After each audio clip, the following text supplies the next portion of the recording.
Hi, it's Andy. Hi, it's Dave. Hi, it's Kirk. Welcome to the ADK Rock and Metal channel. Today we're checking out a band called SHh. And I'm not talking about Star Trek doors. I'm not doing the impression of the Star Trek doors from the original series. No. SHh. They're actually called SHvininiai SHarvai. I can't pronounce it, but SHvininiai SHarvai, I'm going to go with. Is that the name of the song? It's song called MK Ultra. But they're more commonly known as SHh, which is the first two letters SH is from both their names. Again, when we talk about band names and about how accessible band names are, this isn't, again, not one of those bands that you're going to go, oh, I need to check them out. Where are they from, this band? I'll find out some details during the actual playlist, but let's go check out today's video.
now you pay.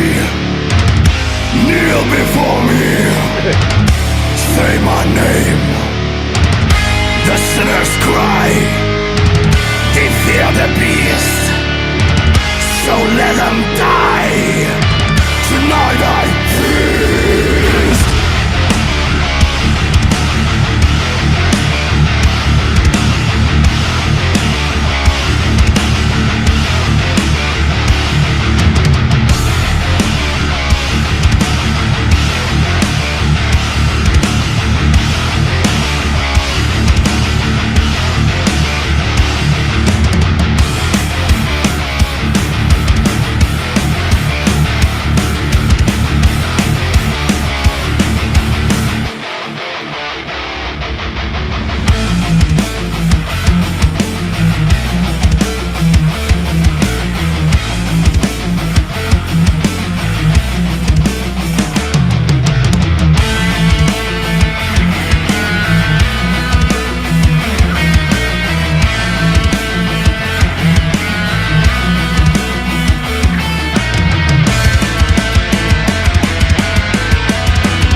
Okay, there we go.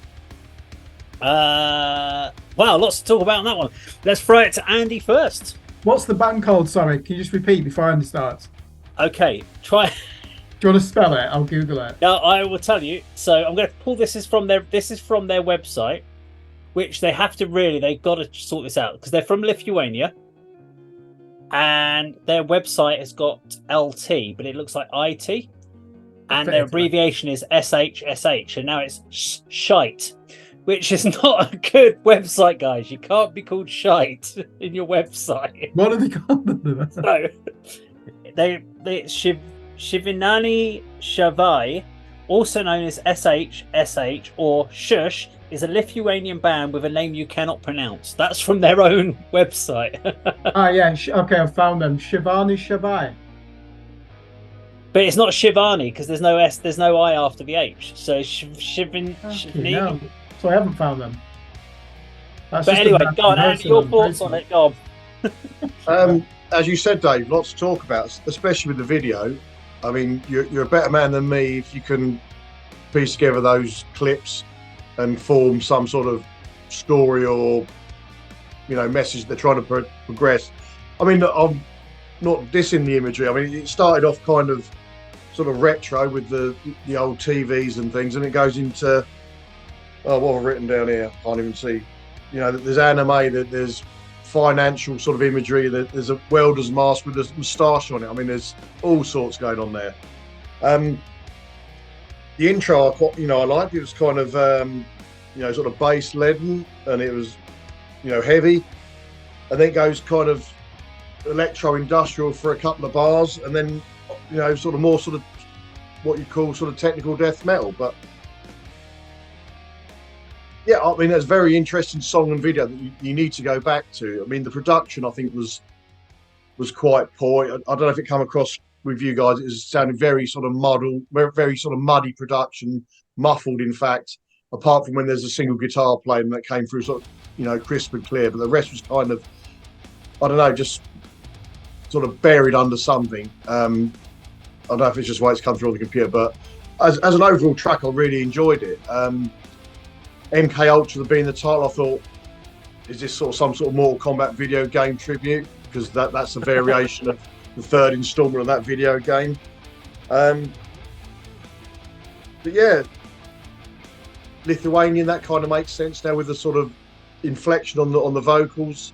Yeah. It did sound sort of very European to me, but very, very strange. You're going to have to spend a lot of time sort of breaking down each individual sort of section of the music, the lyrics, the vocals, and most certainly the imagery they're using there. I mean, it may well be the brief was just chucking loads of different images clips. I mean, there was sort of riot police and all sorts going on there. How that sort of relates to the content of the song and the lyrics, who knows? But definitely one I'd like to sort of look at and listen to again. Okay. So it's weird. When I read MK Ultra, all I could think of was MK Dons. And I'm like, are they like? Is this a new version of a football team they're going to be talking The hooligan about? element. There's the hooligans, yeah. Milton Keynes. MK Ultras, yeah. Yeah, never thought of that. So that was my first sort of thing that came into my head. But then, this is a bad. If we interviewed these guys, if they did not tell me that one of their biggest influences is Megadeth, I would be so shocked if they did not say that. Agreed. This is so clearly, so far, so good, so what era Megadeth? Easily. This is heavily influenced by that era. Visually, you can hear them pulling things like from Holy Wars, Punishment Doom. This is very much the imagery of, if you just put a bit of band playing in there and thrown some of that in there, this would have been a Megadeth video.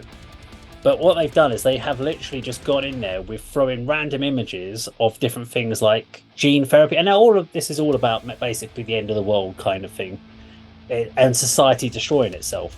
But there were points where they were talking about keywords about bombing or whatever it might be, and there'd be a light bulb hanging, and I'm like, well, what's that got to do? There were certain images you could kind of make sense, but it looks like they've just gone absolutely apeshit with buying asset stock footage packs and just gone, fuck it, we'll just throw every stock footage we can find into it, and that'll do. Visually, look good, but it doesn't make any sense. So I'm going to have to give them negative points for just not making any sense with your videos, guys. And the other thing I'm going to say is, two other points. Firstly, yes, you're right about the mix. The mix wasn't great. There's a real imbalance in that mix. They lost a lot of low end. So suddenly it's almost like they've got a little bit of low end and lots of high and just forgot to fill it all out. So it was just lacking something. The song itself was overly good, but out of that 6-minute song, there's a good 3.5-minute song in there somewhere. But that's your pride, isn't it? It is. There is a good 3.5 T-shirts with that on. Sell it as merch. It's just like when it got to that middle bit and it was like boom, boom, boom. But it's like, right, what's going on here? Why have we got some random Tom thing going on? And then it went into that bit, that breakdown, and you can see us all on screen going, fuck yeah. So what was that middle bit about? There was no reason for that transition. They didn't need to do it. It adds nothing. If anything, it breaks the flow of the song completely. It almost feels like this was like a demo. This song was written as a full demo with all these parts, and no one had the guts to go up to the guy that wrote the song and went, do you know what, it'd sound better if we just cut that little bit out? And he was like, fuck you! It's my song, this is how we're playing it. And that's kind of what it came across like. One person wrote it and you're fucking playing it that way. But it could have really been done with like going, do you know what, let's cut out this, let's chop a verse down here, let's shorten this intro a little bit and take that 5 or 6 minute song down to 3.5, 4 minutes. Would have been sweet as a nut. Would have been right on the spot. Whereas to me, there was just some wastage in there that we kind of could have done without. But overall, really impressed with the guys. Just, yeah, there's some things to definitely work on there. Kirk. The video might make sense to you, Dave. I'm just going to read something out. Yeah. Project MK Ultra was an illegal human experimentation program designed and undertaken by the CIA and intended to develop procedures and identify drugs that could be used during interrogations to weaken people and force confessions through brainwashing and psychological torture. It began in 1953 and was halted in 1973. Does the video make a bit more sense now? It does. Yes, yeah. The only reason I know that, if you watch Stranger Things, it's mentioned in there, isn't it? This government program. I liked that song. I agree with both of you about the mix. Too sanitized. Definitely a Megadeth influence. Carcass, mid-90s Carcass in there as well. The guitars, too much high treble, not enough low end from the bass, and the drums should have been louder in the mix. So I need a new saying like you've got, where there's a good 3-minute song in there. And mine is... Oh, that's not mine. That's mine. This has got the genesis of a great song. I thoroughly enjoyed it. I like how unpredictable it was. I did like that strange middle 8 section where the tom drums try to sound like delicate typewriter keys. And then you write that riff. And even towards the end, there was a nice offbeat in that, wasn't it? But the crunch of the guitar just needs to be louder in the mix. That sounds like a top quality demo that you'd do on Cubase in the late 90s. And you'd be like, wow, let's put this onto CDR. this is fucking amazing. But you still go to a professional studio. Now, in 2023, you've got better software. You can make it sound like a professional recording. They've not quite got the mix levels. That should have been heavier. It had the headbanging beats, the skank beats. Love the sinister intro. Simple palm muted riff. Dun, dun, dun, dun, dun, dun, dun, dun, dun, dun, dun, dun, dun, dun, dun, dun. Really cinematic. And the video really worked with that, didn't it? Strong vocals. I don't mind that European edge to them, that those imperfections and in the inflections, nothing wrong with that. I mean, Andy, you like your Creator and Sodom and Destruction, don't you, and bands like that. But yeah, I would definitely give this another listen. I think what you're hearing here, is a band that would probably know how to structure a good listening experience if you sit through an album from track 1 to 10 or however many songs are on it, because that was an excellent extended intro. I don't think that really works as a single, that song, but if you put those compositions together, I bet it'd be quite an interesting listening experience. So we certainly don't need to silence them after that. Very good, Kirk. Well, that was and the MK Ultra. If you like this video, please do like, share, and subscribe, and we'll see you on another video sometime very soon. Take care.